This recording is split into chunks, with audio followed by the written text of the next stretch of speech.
Hi guys, I am from Namo Postal Academy. இன்றைக்கி நம்ம Namo Postal அகாடமியோட கிளாஸில் என்ன பார்க்க போகிறோம் அப்படின்னா, already business development products reference to India post வெப்சைட்டோட ரெஃபரன்ஸில் 2 கிளாஸ் பார்த்துருக்கோம். ஃபஸ்ட் ஒன் வந்துட்டு ஸ்டாம்ப்ஸை பற்றி, stamps plus Deen Dayal sparse Yojana பற்றியும், செகண்ட் கிளாஸ் பிஸ்னஸ் டெவலப்மெண்ட் ப்ராடக்ட்ஸில் ஒரு சில ப்ராடக்ட்ஸை பற்றியும் பார்த்தோம். இப்போ இந்த தேர்ட் கிளாஸில் மீண்டும் அதே பிஸ்னஸ் டெவலப்மெண்ட் ப்ராடக்ட்ஸ் ரிமைனிங் இருக்கிறத பற்றி பார்ப்போம். இதுக்கு முன்னே நம்ம போட்டிருக்க வீடியோஸில் இருக்கக்கூடிய ஒரு சில சின்ன சின்ன கரெக்ஷன்ஸ், அப்புறம் நம்ம வீடியோ போட்ட பிறகு ஏதாவது அப்டேஷன்ஸ் நடந்திருந்தால் அதை பற்றியும், இனி வரக்கூடிய வீடியோஸ் எல்லாத்துலேயும் ஒரு சின்ன சின்ன அப்டேட்ஸ் பார்ப்போம். ஃபர்ஸ்ட் ஒன் வந்துட்டு some updations or corrections in previous classes. இதுக்கு முன்னே போட்டிருந்த கிளாஸஸில் ஏதாவது கரெக்ஷன்ஸ் இருக்குதுன்னா அதை பற்றி ஒரு சின்ன சின்ன வீடியோ, அதாவது டெய்லி ஒவ்வொரு நாளும் அப்லோட் பண்ணக்கூடிய வீடியோவில் அதுக்கு முன்னே ஏதாவது கரெக்ஷன்ஸ் இருக்குது அப்படின்னு தெரிஞ்சதுன்னா அதை பற்றின அப்பப்போ கொஞ்சம் கொஞ்சம் பார்ப்போம். ஃபஸ்ட்டு, அதாவது the present director general of post is Shri Vinit Pandey. அதாவது நம்ம பிஓ கேட் பார்ட் 1ல் ஃபஸ்ட்டு கிளாஸ் போடும்போது அட்மினிஸ்ட்ரேட்டிவ் கண்ட்ரோல் எல்லாமே டைரக்டர் ஜெனரல் ஆஃப் போஸ்ட்டுக்கிட்ட தான் இருக்குன்றத பார்த்தோம். அப்போது மிஸ்ஸஸ் அருந்ததி கோஷ் தான் டைரக்டர் ஜெனரல் ஆஃப் போஸ்ட்டுன்றதையும் பார்த்தோம். ஆனால் அதுக்கு பிறகு லாஸ்ட் மந்தில்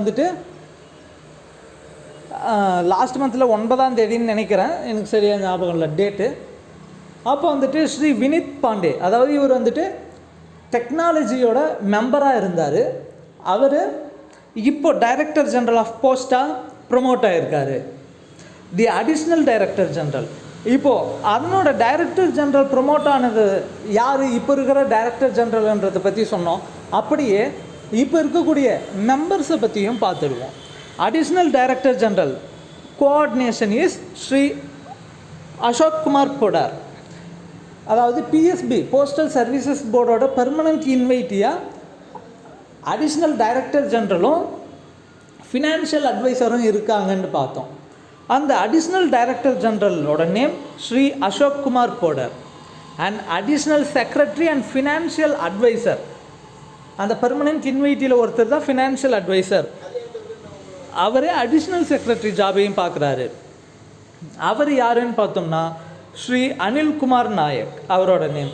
அப்புறம் member operations doctor Charles Lobo, member technology Mrs Smita Kumar, and member personnel doctor Santoshkumar Kamila, member banking and DBT direct benefit transfer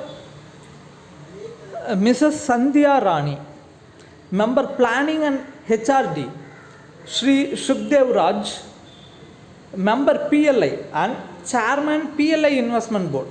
அதாவது பிஎல்ஐக்கு மெம்பர் யாரோ அவரே தான் பிஎல்ஐ இன்வெஸ்ட்மெண்ட் போர்டோட சேர்மனாகவும் இருக்காங்க. அவரோட நேம் ஸ்ரீ அலோக் சர்மா.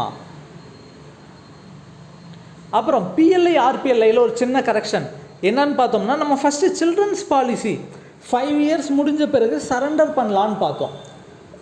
சரண்டர் பண்ணலாம், ஆனால் அது எந்த பாலிசி, சில்ட்ரன்ஸ் பாலிசியில் எந்த பாலிசின்னு பார்த்தோம்னா 28 ஏப்ரல் 2011க்கு முன்னாடி போட்ட பாலிசி மட்டும்தான் 5 இயர்ஸ் முடிஞ்ச பிறகு சரண்டர் பண்ண முடியும்.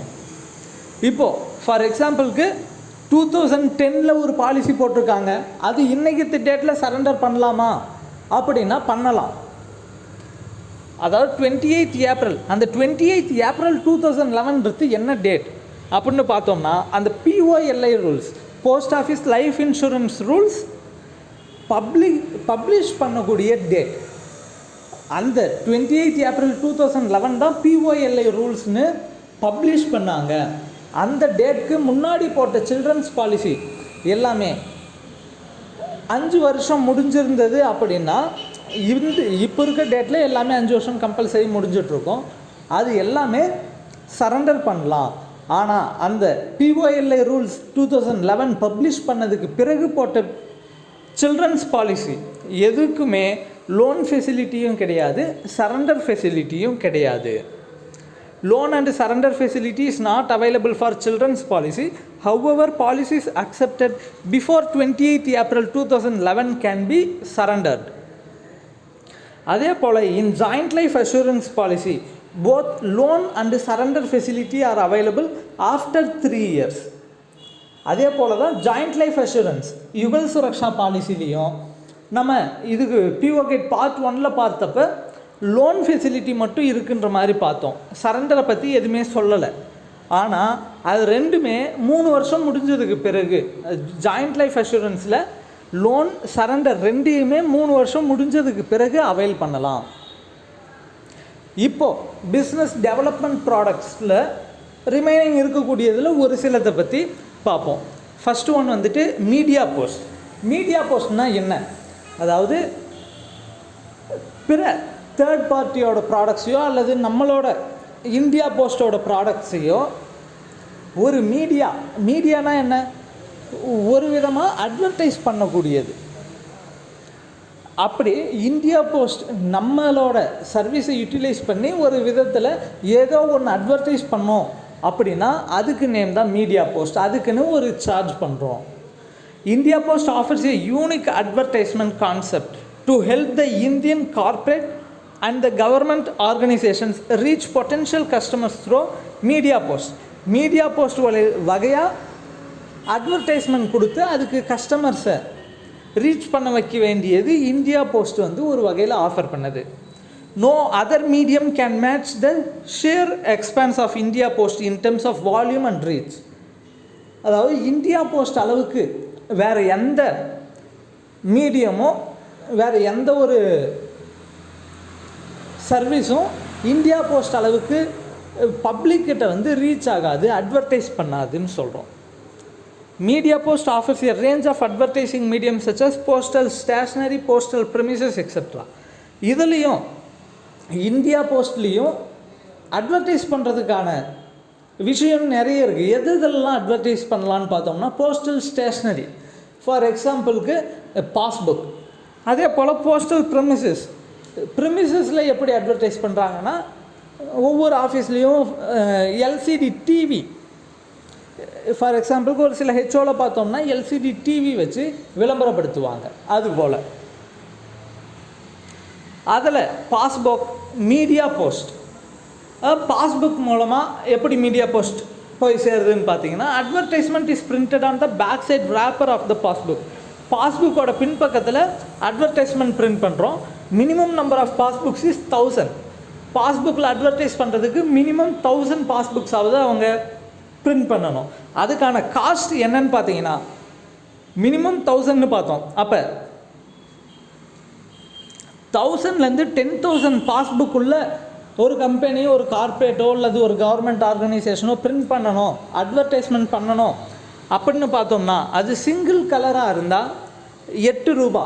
அதாவது 1000லேருந்து 10,000 பாஸ்புக்குள்ளே இருந்தால் சிங்கிள் கலருக்கு 8 ரூபா. அதுவே மல்டி கலர், இது வந்து பெர் பாஸ்புக்குக்கு மல்டி கலர், பல கலர் கலந்துருந்தது அப்படின்னா ஒரு பாஸ்புக்குக்கு 12 ரூபான்னு சார்ஜ் பண்ணுறோம். அதுவே 10,001லேருந்து 50,000க்குள்ளே இருந்தது அப்படின்னா ருபீஸ் 7.5, 7.5 ரூபி சிங்கிள் கலருக்கும், மல்டி கலருக்கு 11 ரூபின்னு சார்ஜ் பண்ணுறோம். 50,001லேருந்து 1 லேக்குள்ளே இருந்தால் சிங்கிள் கலருக்கு 7 ரூபி, மல்டி கலருக்கு 10.5 ரூபி. 1,01,000லேருந்து 3 lakh வரை இருந்தது அப்படின்னா சிங்கிள் கலருக்கு 6.5 ரூபி, மல்டி கலருக்கு 10 ரூபி. அதுவே 3,01,000லேருந்து 5 lakh வரை பாஸ்புக்கில் அவங்க அட்வர்டைஸ் பண்ணுறாங்க அப்படின்னா சிங்கிள் கலருக்கு அதே 6.5 ரூபி, பட் மல்டி கலருக்கு 9.5 Ruby.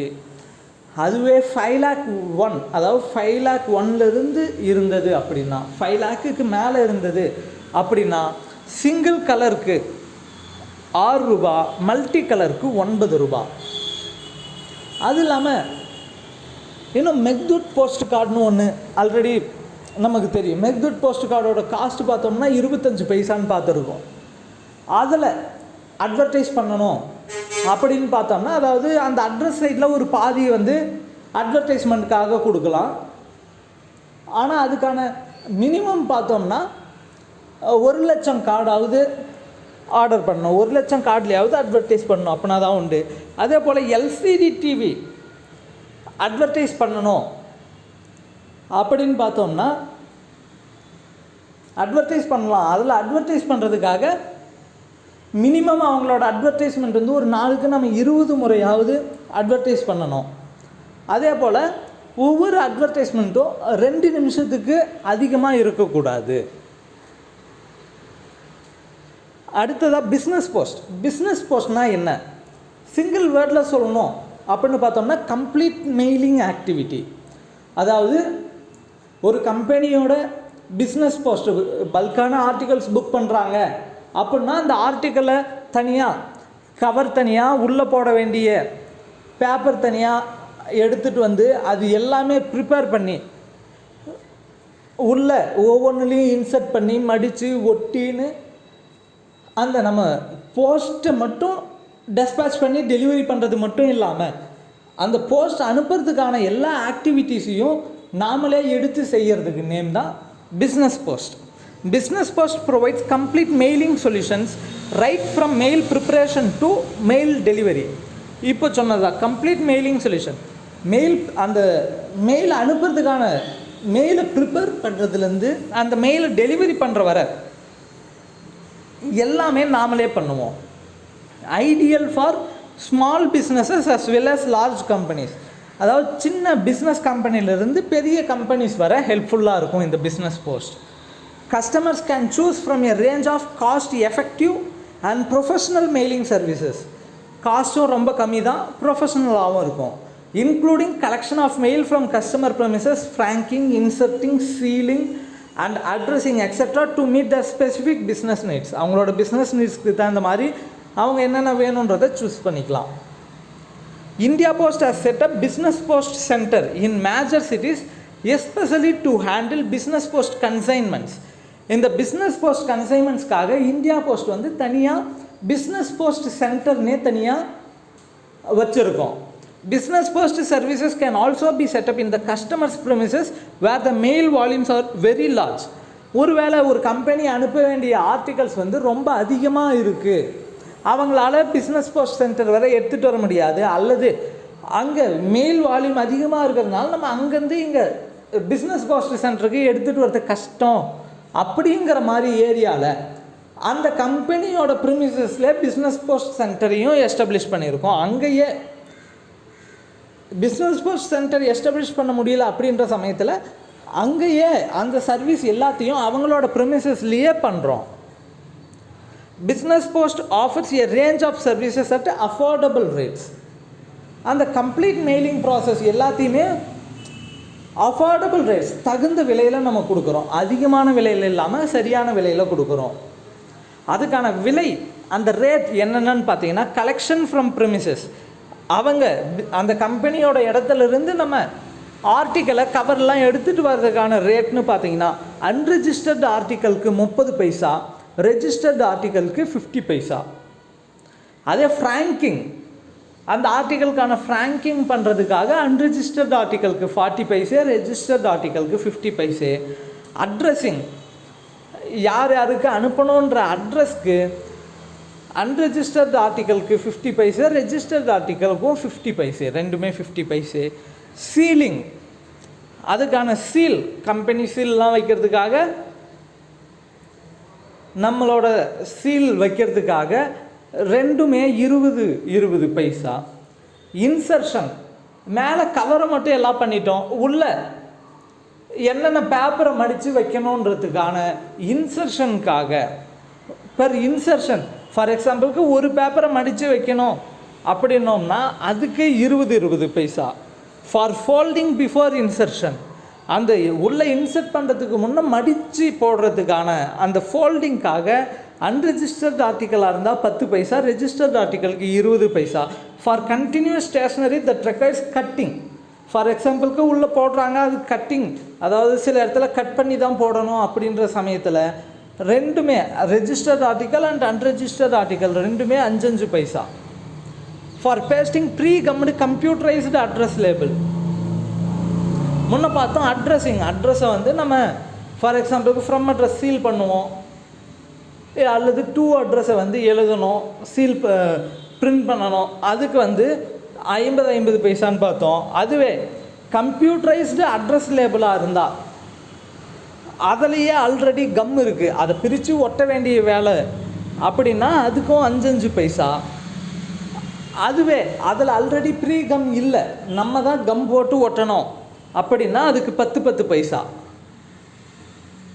For insertions that are to be matched with address on the envelope. For எக்ஸாம்பிளுக்கு ஒவ்வொரு லெட்டரில் அவங்க அனுப்பக்கூடிய மேட்டரில் ஒவ்வொருத்தருக்கும் நேம் போட்ட அட்ரஸ் இருக்குது. அதுவும் அந்த என்வலப்பில் இருக்க அட்ரஸும் மேட்ச் ஆகிற மாதிரி கரெக்டாக இன்சர்ஷன் பண்ணி அனுப்பணும் அப்படின்னா அதுக்கான காஸ்ட் ரெஜிஸ்டர்ட் அண்ட் அன்ரெஜிஸ்டர்ட் ரெண்டுத்துக்கும் 15 காசு. ஸ்பெஷல் ஹேண்ட்லிங், அதுவே அந்த ஆர்டிக்கிளை கரெக்டாக ஹேண்டில் பண்ணி அனுப்புறதுக்காக if the article is up to 100 grams 100 gram வரை இருக்கக்கூடிய ஆர்டிக்கலுக்கு அன்ரெஜிஸ்டர்ட் ஆர்டிக்கலாக இருந்தால் 30 பைசா, ரெஜிஸ்டர்ட் ஆர்டிக்கலாக இருந்தால் 70 பைசா. அதுவே special handling for every additional முதல் 100 கிராமுக்கு 30 பைசா 70 பைசான்னு பார்த்தோம். அதுக்கு மேலே இருக்கிற ஒவ்வொரு 100 கிராமுக்கும் 20 பைசே எக்ஸ்ட்ராவாகவும் சார்ஜ் பண்ணுறோம். இது பிஸ்னஸ் போஸ்ட்டுக்கான சார்ஜஸ். பிஸ்னஸ் போஸ்ட்டை பற்றி பார்த்து முடித்தோம். இதுக்கு அடுத்ததாக லாஜிஸ்டிக்ஸ் போஸ்ட். லாஜிஸ்டிக்ஸ் போஸ்ட்ன்றது one of the premium products, அதாவது ப்ரீமியம் ப்ராடக்ட்ஸில் ஒரு வகை லாஜிஸ்டிக்ஸ் போஸ்ட். லாஜிஸ்டிக்ஸ் போஸ்ட்னால் என்ன? ஃபார் எக்ஸாம்பிளுக்கு ஒருத்தர் கோயம்புத்தூர்லேருந்து சென்னைக்கு வீடையே காலி பண்ணிட்டு வராரு. அப்போது அங்கே இருக்க ப்ராடக்ட்ஸ் எல்லாத்தையுமே ஒரு லாரியில் ஏற்றிட்டு வராரு. அந்த சர்வீஸை நம்ம இந்தியா போஸ்ட்டும் ப்ரொவைட் பண்ணோம். அவங்க ப்ரைவேட்டில் லாரி ஒருத்தர் கேட்குற காஸ்ட்டை விட கம்மியான காஸ்ட்லேயே இந்தியா போஸ்ட் இந்த லாஜிஸ்டிக்ஸ் போஸ்ட்டை செஞ்சு கொடுக்கும். அந்த சர்வீஸ்க்கு நேம் தான் லாஜிஸ்டிக்ஸ் போஸ்ட். ஆனால் இந்த லாஜிஸ்டிக்ஸ் போஸ்ட் எல்லா இடத்துக்கும் இருக்கா அப்படின்னா கிடையாது. ஃபிக்ஸ்டு சென்டர்ஸ்க்கு மட்டும்தான் இருக்குது. ஒரு குறிப்பிட்ட இடத்துலேருந்து குறிப்பிட்ட இடத்துக்கு வர்றதுக்கு மட்டும்தான் லாஜிஸ்டிக்ஸ் போஸ்ட்டை யூட்டிலைஸ் பண்ண முடியும். எல்லா இடத்துக்கும் லாஜிஸ்டிக்ஸ் போஸ்ட் சர்வீஸ் இப்போ நடைமுறையில் இல்லை. Logistic post provides business customers a cost effective and efficient solution which manages the entire value chain from collection to storage to transmission to distribution across the country. அதாவது அவங்க இடத்துக்கே போயிட்டு அதை collect பண்ணி அதை ஸ்டோர் பண்ணி டிரான்ஸ்மிட் பண்ணி அவங்க இடத்துக்கு கொண்டு போய் சேர்க்க வேண்டிய வேலையையும் லாஜிஸ்டிக்ஸ் போஸ்ட் செய்யுது. The minimum chargeable weight is 50 kg. அவங்க அனுப்புறதுக்கான பொருளுக்கான வெயிட் எவ்வளோ இருந்தாலும் மினிமம் சார்ஜபிள் வெயிட்ன்றது 50 கிலோவுக்கான சார்ஜை மினிமம் சார்ஜ் பண்ணுவோம். அப்போ அந்த 50 கிலோவுக்கான சார்ஜ் மினிமம் சார்ஜ் பண்ணுவோம். அந்த மினிமம் சார்ஜ் எவ்வளோன்னு பார்த்தோம்னா 50 ரூபா. அது இல்லாமல் டாக்கெட் சார்ஜுன்னு 100 ரூபா சார்ஜ் பண்ணுறோம்.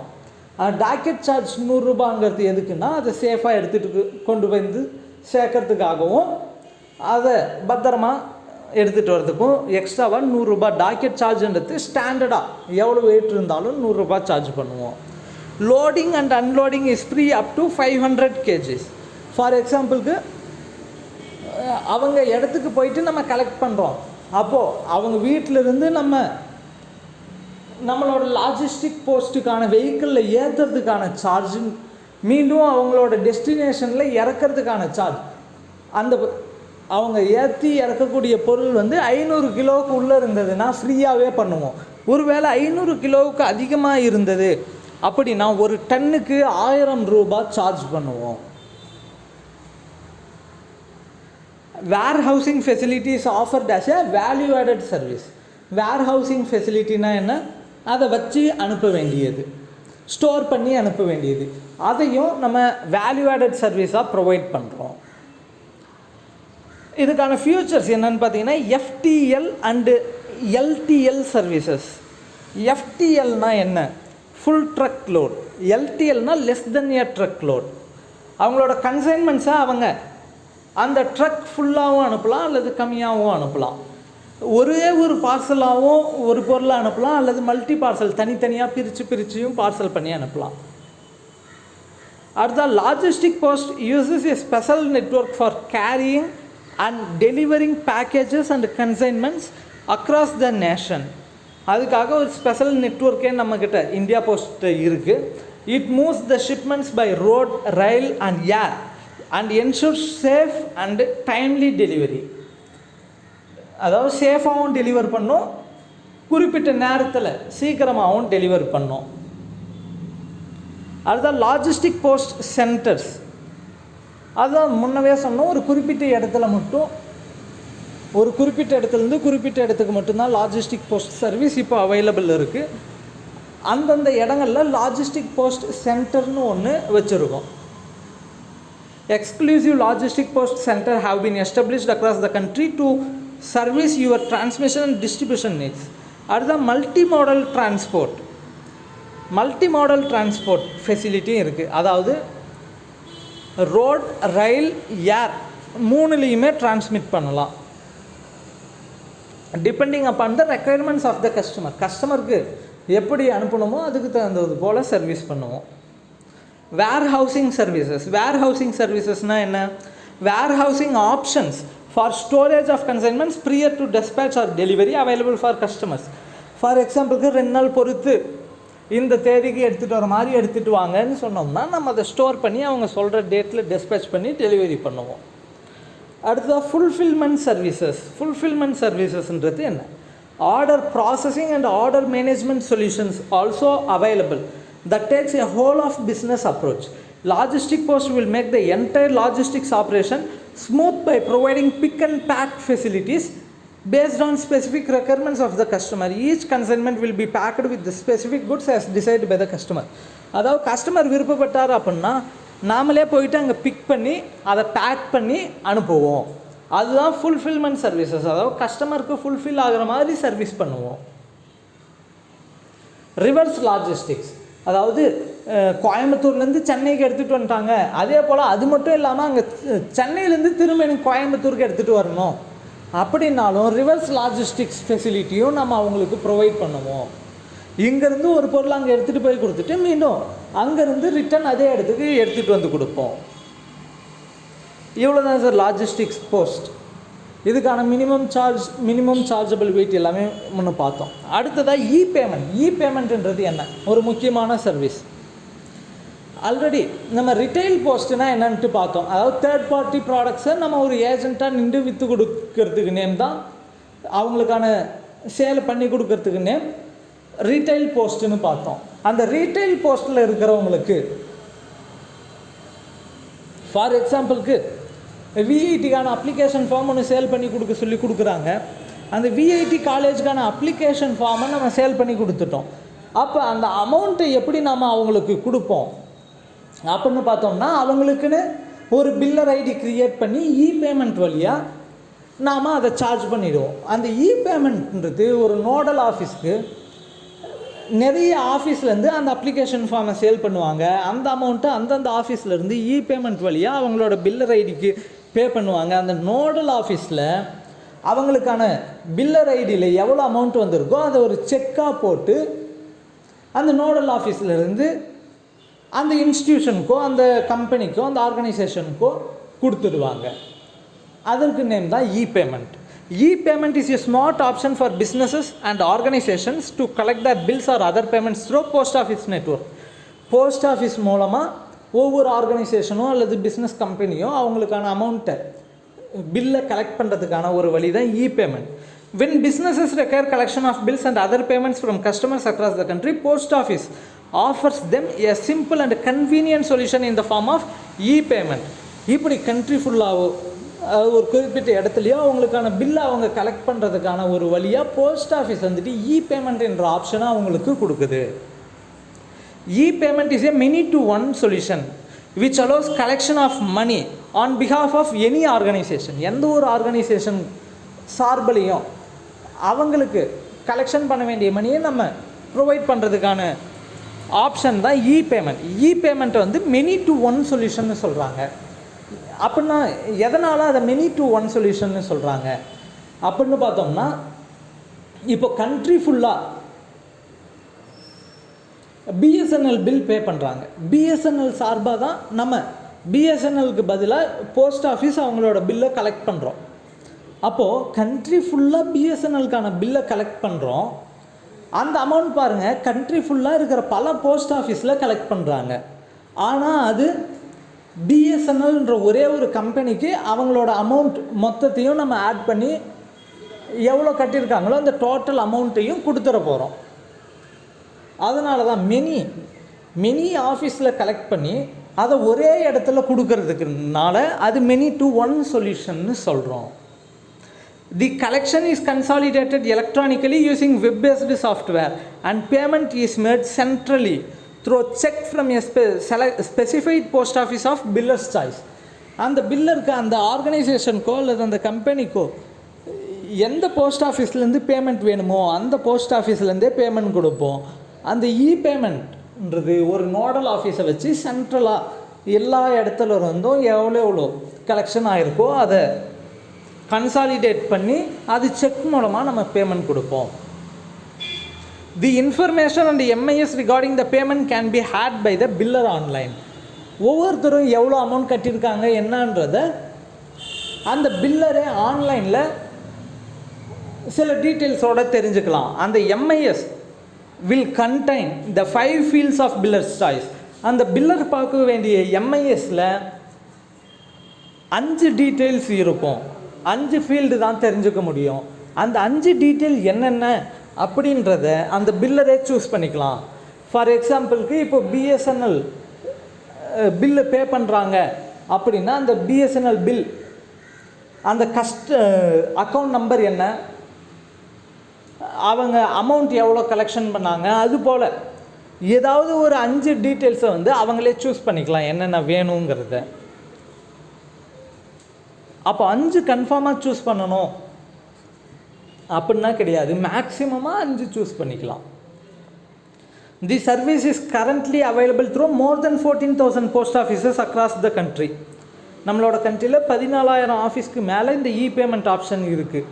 There is no agency in the market today with a large reach and established trust as the post office where the public can comfortably deposit all their bills in their neighborhood. Post office போல் மக்களுக்கு ஒவ்வொரு பப்ளிக்கும் பக்கமே இருக்கக்கூடிய வேறு எந்த ஏஜென்சியும் இது போல் ஒரு நம்பிக்கைக்குரிய செயலை செய்கிறதில்ல. நம்பிக்கைக்குரிய ட்ரஸ்ட் எதுவும் இந்த மாதிரி வேலையை பேமெண்ட்னு மற்றவங்களோட பில் எல்லாமே ஒரே இடத்துல கட்டுறதுக்கான வழியை கொடுக்கறது இல்லை. Procedure for enrolling national and circle pillar under payment வழியாக ஒரு ஆர்கனைசேஷன் அல்லது ஒரு இன்ஸ்டிடியூஷன் ஒரு கம்பெனி அவங்களுக்கான பில்லை வாங்கணும் அப்படின்னா அவங்களுக்கான பில்லரை எப்படி ரெஜிஸ்டர் பண்ணணும் அப்படின்னு பார்த்தீங்கன்னா any organization can contact Chief Postmaster General of the concerned postal circle with their business proposal and filled in pro forma for creation of biller ID. அவங்களோட பில்லரை க்ரியேட் பண்ணணும் அப்படின்னா அவங்க வந்து அந்தந்த சர்க்கிளில் இருக்கக்கூடிய சீஃப் போஸ்ட் மாஸ்டர் ஜெனரலுக்கு தான் அப்ளிகேஷனை கொடுக்கணும். Once the proposal is accepted, user ID and password and biller ID number will be generated through a system and informed to the biller through email automatically. ஒருவேளை அந்த கொடுக்கக்கூடிய இன்ஸ்டிடியூஷனோட அப்ளிகேஷன் அக்செப்ட் பண்ணிட்டாங்க, எல்லாமே கரெக்டாக இருக்குது, அக்செப்ட் ஆகிடுச்சு அப்படின்னா அவங்களுக்கான யூசர் ஐடி, பாஸ்வேர்டு ப்ளஸ் அவங்களுக்கான பில்லர் ஐடி நம்பர் அது மூணும் அவங்களோட இமெயில் ஐடிக்கு ஆட்டோமேட்டிக்காக மெசேஜ் போயிடும் அப்ரூவல் ஆனதும்.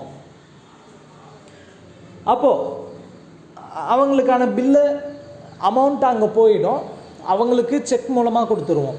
அப்போது அதில் நமக்கு என்ன லாபம், நம்ம டிபார்ட்மெண்ட் ஆஃப் போஸ்ட் இந்தியா போஸ்ட்டுக்கு என்ன லாபம் இருக்குதுன்னு பார்த்தோம்னா அதுக்குன்னு நம்ம தனியாக சர்வீஸ் சார்ஜ் எக்ஸ்ட்ராவாக வாங்குகிறோம். அந்த அமௌண்ட் எவ்வளோன்னு பார்த்தீங்கன்னா அந்த கலெக்ஷன் அமௌண்ட் பில் அமௌண்ட் வந்து அப் டு 1000 ரூபாய் வரை இருந்தது அப்படின்னா 5 ரூபாய் எக்ஸ்ட்ரா வாங்குவோம். 1001லேருந்து 2500 வரை இருந்தது அப்படின்னா 10 ரூபாய் சர்வீஸ் சார்ஜாக வாங்குகிறோம். 2501லேருந்து 5000 வரை இருந்ததுன்னா 15 ரூபாயும், 5000க்கு மேலே இருந்தது அப்படின்னா 20 ரூபாயும் எக்ஸ்ட்ராவாக சார்ஜ் பண்ணுறோம். பேமெண்ட் அவ்வளோதான் பார்த்துட்டோம். Many to one solution. பல இடத்துல வாங்கக்கூடிய பில் அமௌண்ட்டை ஒருத்தருக்கு கன்சாலிடேட் பண்ணி கொடுக்குறது. அதுவே இ-போஸ்ட்னால் என்ன? அதாவது ஒருத்தர் எலக்ட்ரானிக்கல் ஃபார்மில் கொடுக்கக்கூடிய மெசேஜை நம்ம ஃபிசிக்கலாக டெலிவரி பண்ணுறது தான். அதாவது டிரான்ஸ்மிட் ஆகும்போது அனுப்பும்போது எலக்ட்ரானிக்கல் ஃபார்மில் போகும், ஆனால் அது டெலிவரி ஆகும்போது ஃபிசிக்கல் ஃபார்மில் டெலிவரி ஆகக்கூடிய போஸ்ட் தான் இ-போஸ்ட். Internet and email have revolutionized the world of communications. At the same time, accessibility to email continues to be a major problem for many people, especially in rural areas. அதாவது rural areas internet இமெயில்னு நிறைய communications வந்தாலும் rural ஏரியாவில் இருக்கக்கூடிய பீப்புளுக்கு அதாவது email access பண்ணுறதுன்றது வில்லேஜில் இருக்கக்கூடிய பீப்புளுக்கு ஒரு கஷ்டமான செயலாகவே இருக்குது. வில்லேஜில் இருக்கக்கூடிய எல்லாரும் இமெயில் அக்சஸ் பண்ணுறாங்களா அப்படின்னா கிடையாது.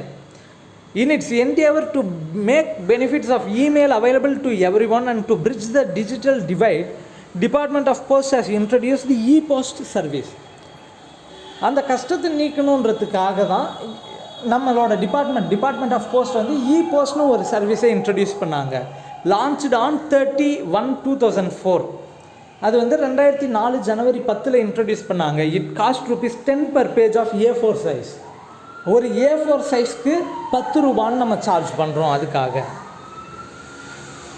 அதாவது கவர்மெண்ட்டில் அதாவது ஒரு கோர்ட்டில் வந்து ஏதோ ஒரு கேஸ் போகும்போது நம்ம இ-போஸ்ட்டை வந்து ஒரு சர்வீஸ்க்கு ரீப்ளேஸ்மெண்ட்டாக யூஸ் பண்ணலான்னு சொன்னாங்களாம் judge.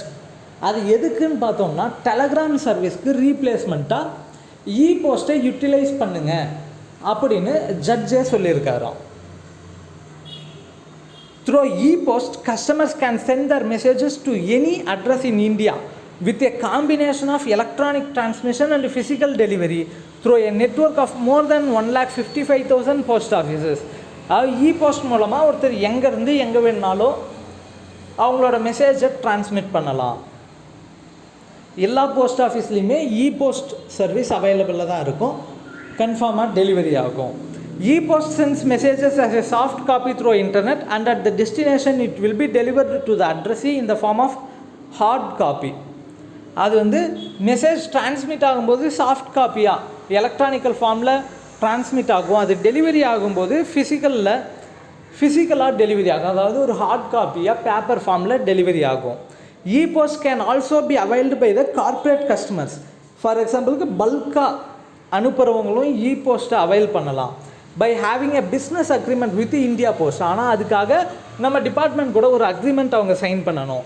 Corporate customers will get special e post rates and other value additions. Per A4 sheet ஒரு A4 பேஜ் சைஸ்க்கு 10 ரூபாய் இ-போஸ்ட் சார்ஜுன்னு பார்த்தோம். ஆனால் கார்ப்பரேட் கஸ்டமர்ஸ் அக்ரிமெண்ட் சைன் பண்ணி அவங்க இ-போஸ்ட் சர்வீஸ் அவைல் பண்ணுறாங்கன்னா அவங்களுக்குன்னு ஸ்பெஷல் ரேட் ஃபிக்ஸ் பண்ணி வச்சுருக்காங்க நம்ம டிபார்ட்மெண்ட். அதுக்கான ரேட் டேரிஃப் என்னன்னு பார்த்தீங்கன்னா ரீட்டைல் இ-போஸ்ட்னால் என்ன?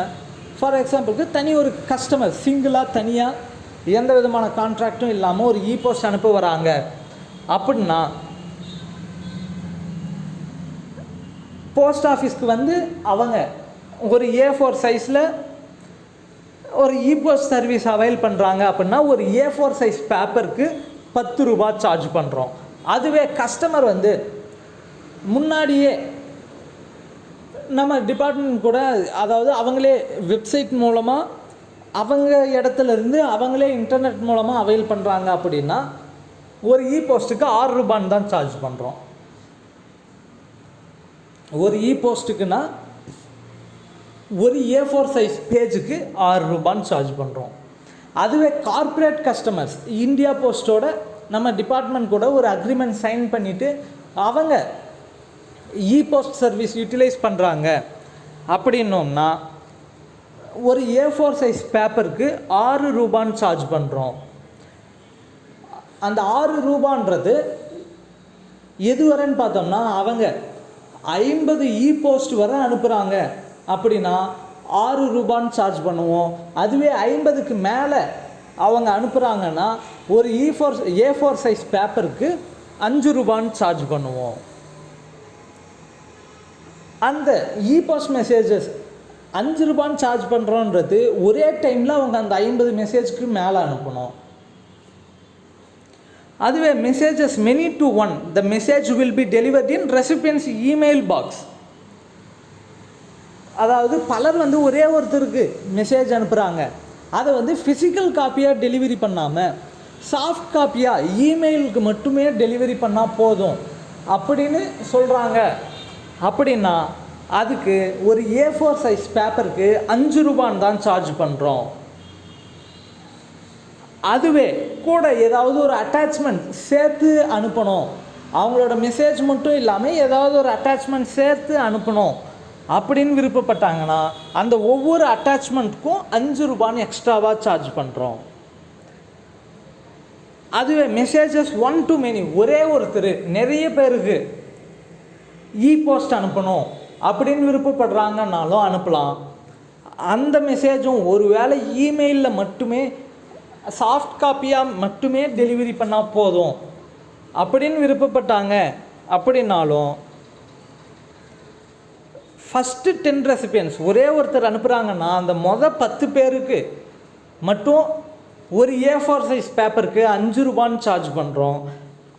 அதுக்கு மேலே இருக்க ஒவ்வொருத்தருக்கும் 3 ரூபான்னு தான் சார்ஜ் பண்ணுறோம். அதுவே அதுவங்களுக்கும் ஒரே ஒருத்தர் பலருக்கு அனுப்பும் போதும் அட்டாச்மெண்ட் ஏதாவது சேர்த்து அனுப்பணும்னு விருப்பப்பட்டாங்க அப்படின்னா ஒரு அட்டாச்மெண்ட்டுக்கு 5 ரூபான்னு எக்ஸ்ட்ராவாக சார்ஜ் பண்ணுறோம். இவ்வளோ தான் சார் போஸ்ட்டோட சார்ஜஸ் அண்ட் போஸ்ட் சர்வீஸும் இவ்வளோ தான். நம்ம பிஸ்னஸ் போஸ்ட்டில் பார்த்துட்டோம். இப்போ இந்த பிஸ்னஸ் போஸ்ட்டில் ரிமைனிங் இருக்கிற சர்வீசஸ் என்னென்ன இருக்குது அப்படின்னு பார்த்தோம்னா ப்ரீமியம் சர்வீசஸில் முக்கியமான 2 சர்வீஸ் இருக்குது. அது என்னென்னு பார்த்தீங்கன்னா speed post and business parcel. அந்த ஸ்பீட் போஸ்ட் அண்ட் பிஸ்னஸ் பார்சலில் ஒரு சில ஃபெசிலிட்டிஸும் என்ன இருக்குது. எக்ஸாம்பிளுக்கு book now pay later BNPL, அடுத்தது cash on delivery COD system. அதை பற்றின வீடியோவை அடுத்த கிளாஸில் பார்ப்போம். தேங்க்யூ. இப்போ போட்டிருக்க வீடியோஸை கண்டினியூஸாக வாட்ச் பண்ணுங்கள். எக்ஸாம் நோக்கத்தோடு கன்ஃபார்மாக நல்லா ப்ரிப்பேர் பண்ணுங்கள். இந்த வீடியோ கண்டிப்பாக யூஸ்ஃபுல்லாக இருக்கும்னு நம்புகிறேன். லைக் பண்ணுங்கள், ஷேர் பண்ணுங்கள். எக்ஸாமுக்கு உங்கள் ஃப்ரெண்ட்ஸ் யாருன்னா ப்ரிப்பேர் பண்ணாலும் கண்டிப்பாக நம்ம போஸ்டல் அகாடமியை ஷேர் பண்ணுங்கள், யூஸ்ஃபுல்லாக இருக்கும்னு நினைக்கிறேன். தேங்க்யூ. பாய்.